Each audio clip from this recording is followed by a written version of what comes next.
So let's talk a little bit about trends. And I think Zone 2 training is one of the biggest trends now, starting with Tadej Pogačar and also with a podcast of Peter Attia, doing a very good podcast series, more or less, with Inigo San Milan, the, I think, ex-coach now, someone other. Javier is now working with Tadej, if I'm not mistaken, but I think I'm right.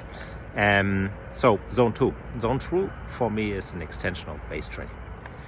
So we work at the maximum pyruvic deficit, which means fat max. So your body is using lactate as a fuel in a most efficient way. You also have the mitochondria using a lot of oxygen during the training, which makes it very interesting. You can calculate that with metabolic testing, which is very nice. Then you really get an idea, especially how to define training zones. If you know the metabolic blueprint of that rider, you know the glycolytic power, and then you really can define the Zone 2 training or fat max training or maximum pyruvat deficit training. I don't know, a lot of names for one thing. If you know that, usually you have a power number, because with heart rate it's not that easy to hit, and it's also not that easy to coin. Also, again, from run number, from your FTP, it's really hard to tell.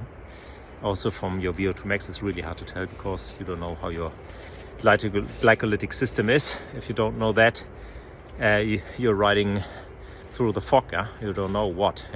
A highly trained athlete with a very low glycolytic power usually has a very high fat max, because they are very efficient at burning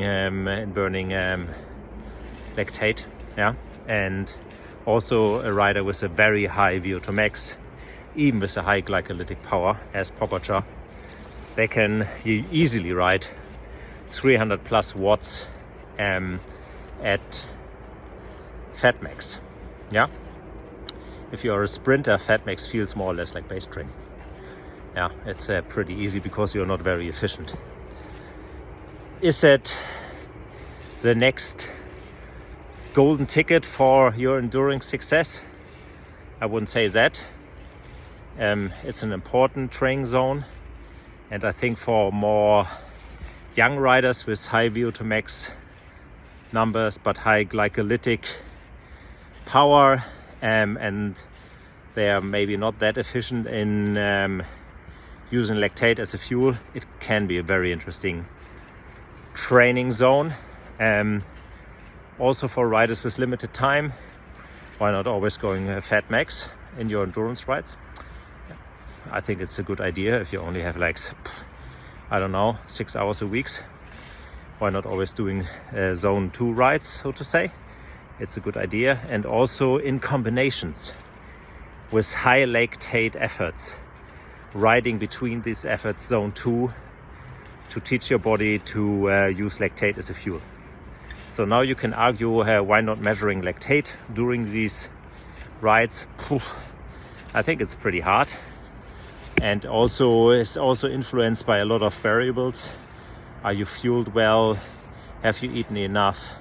All these kind of things. So you can do it, but don't be surprised if you measure in the first set 1.7 and in the second set 1.3 and then again 1.7. So it's not that straightforward. We tried it with NIRS. I wouldn't say that we found great correlations, but there are some.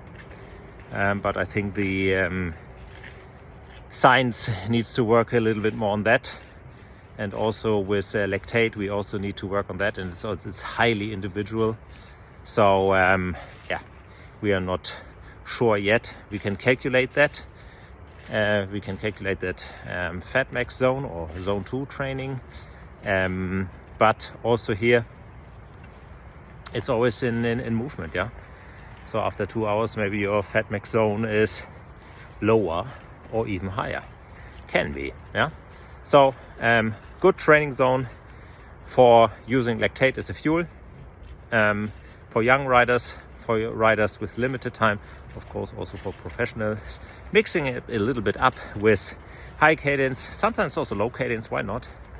And then yeah, and also integrate that in between sets of high intensity bouts.